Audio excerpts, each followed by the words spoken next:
Hello mga kamaster. So ngayong umagang to, nililinisan ko yung yung cover. Lapatan ng ating mga paa. Kasi malikab na masyado. Tsaka ganun din yung sa loob, natapos ko na siyang linisan. So pagkatapos nito,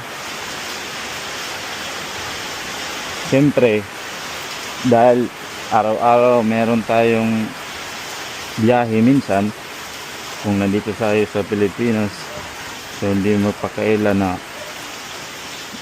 sari-sari ding amoy na makaka-create doon sa loob ng sasakyan. So ngayon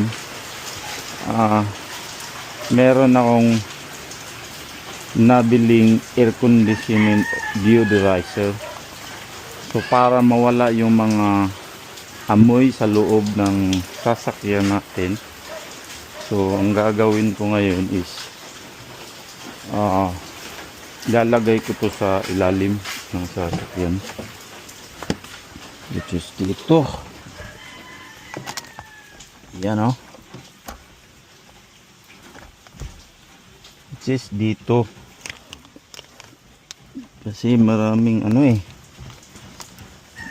naamoy akong malangsa dahil minsan bibili ka ng isda.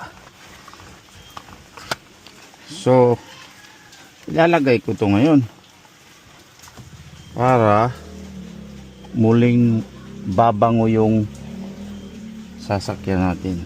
So ito yun yan, air conditioning deodorizer.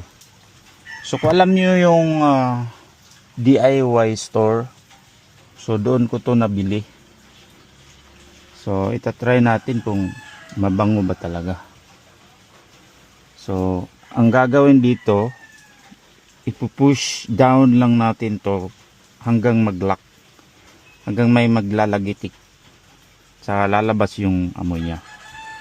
So try natin yan. So yun yung gagawin mo. Yan. Kuha na natin ngayon ganito, tapos make sure na naka-close. Tapang pala ng amoy pag pero maya niyan babango na yan. After 1 hour, yan, talagang kakapit na yung bango doon sa ilalim. So kung habang tinitingnan ko doon, yun, lalabas siya na ng yung formula niya, scatter doon sa ilalim. And make sure na close lahat ng window para lahat ng singaw niya doon sa usok nandun lang sa ilalim. So yun. So titingnan natin mamaya kung ano ang best result. So yun lang for this time.